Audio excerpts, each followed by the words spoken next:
కుంభమేళాలో ఇప్పుడు కనిపిస్తున్న దృశ్యమేంటి? యూపీలో యోగి ఆదిత్యనాథ్ సర్కార్ పగ్గాలు చేపట్టిన తర్వాత వచ్చిన మార్పులేంటి?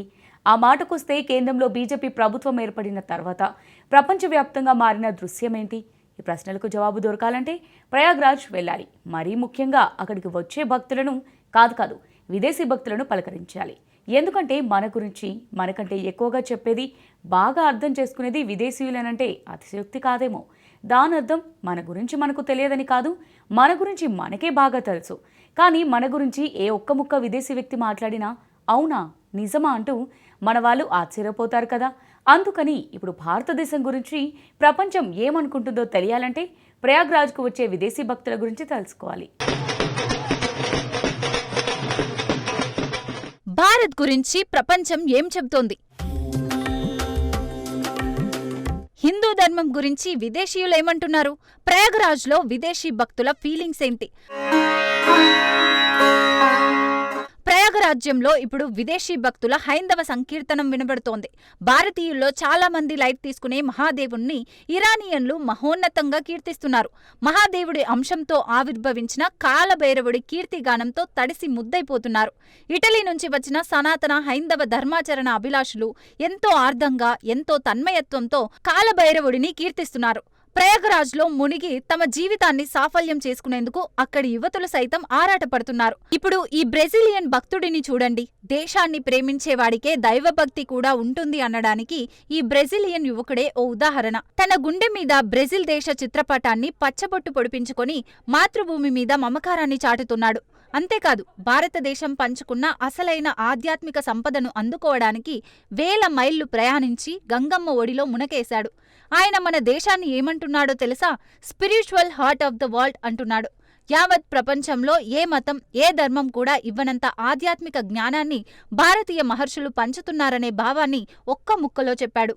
నీళ్లు చల్లగా ఉన్నా భక్తి భావనతో హృదయం వేడెక్కిందని చెబుతున్నాడు. భారత్కి వచ్చి మునకలేయాలనే భావాన్ని, దాన్నుంచి కలిగిన ఆత్మానుభూతిని వర్ణించలేనని చెబుతున్నాడు.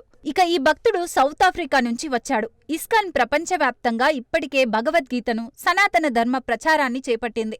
సనాతన ధర్మంలోని ఆత్మీయత, అనురాగాలను విశ్వవ్యాప్తం చేస్తోంది. గత చాలా ఏళ్లుగా సనాతన ధర్మంలో తడిసిపోతున్న సౌత్ ఆఫ్రికన్ భక్తుడు సాధారణం హిందువు కన్నా మిన్నగా భారతీయ హైందవాన్ని అక్కున చేర్చుకోవడం విశేషం కాదా? ఇక భారతీయుణ్ణి పెళ్లాడని ఓ జర్మనీ యువతి భర్త, కొడుకుతో కలిసి ప్రయాగ చేరుకుంది. త్రివేణి సంగంలో మునికేయడం తనకెంత ఆనందాన్నిచ్చిందో ఆమె చెప్పే మాటల కన్నా ఆమె కళ్ళను చూస్తే అర్థం చేసుకోవచ్చనేది వేరే చెప్పాలా?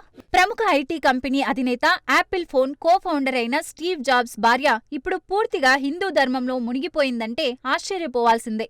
ఆమెను చూసి భారతీయులంతా నేర్చుకోవాల్సిందే అన్నా తప్పేమీ కాదేమో. స్టీవ్ జాబ్స్ ఉన్నంత వరకు భర్తే లోకంగా గడిపిన లారెన్స్ పావెల్ జాబ్స్ ఇప్పుడు పూర్తిగా సనాతన ధర్మంలోనే గడుపుతోంది. నిరంజని అఖాడాకు చెందిన స్వామి కైలాష్ నందగిరి స్వామికి శిష్యురాలిగా మారిపోయింది. కైలాష్ నందగిరిని తన కన్న తండ్రిగా భావిస్తోంది. ఆయన చెప్పే జ్ఞానబోధతో తన జీవితాన్ని పరిపూర్ణం చేసుకోవాలని ఆరాటపడుతోంది. అమెరికా నుంచి 40 మంది టీంతో వచ్చింది లారెన్స్ పావెల్ జాబ్స్. జనవరి 15 వరకు ఈమె ప్రయాగలో ఉంటుంది. కైలాష్ నందగిరి స్వామికి కేటాయించిన ఆశ్రమంలోనే ఉంటుంది.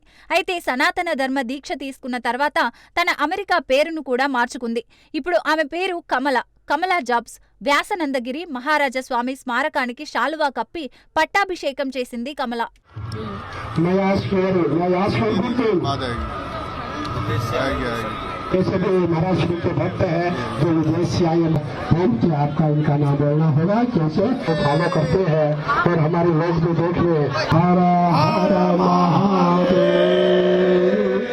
ఇక మరో విశేషమేమిటంటే కమల ఇప్పటికే కాశీ విశ్వనాథుణ్ణి దర్శించుకుంది.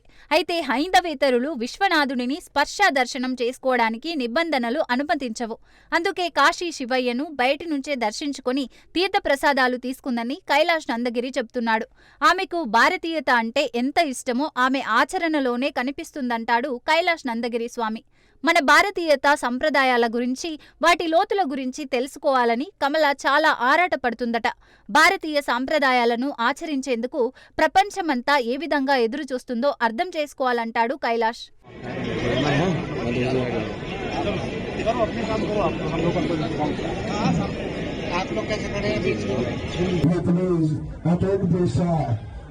ఇక ఈ రష్యన్ భక్తురాలిని చూడండి. మేరా భారత్ మహాన్ అంటూ మన దేశాన్ని ఎంత గొప్పగా ఆత్మీయ ఆలింగనం చేసుకుంటుందో. ఈ సనాతన ధర్మం మూలాలు తెలుసుకోవడం సాధ్యం కాదని, అందులోని శక్తిని ఆవాహనం చేసుకోవడం, దాన్నుంచి తరించిపోవడమే చివరి లక్ష్యమని విదేశీ భక్తుల తాకిడి చూస్తుంటే వారిని చూసి మన వాళ్ళు మరింత భక్తి పారవశ్యానికి గురై ఆ విరాట్ పురుషుడి జాడలు వెతుక్కుంటూ ప్రయాగ బాట పడతారేమో.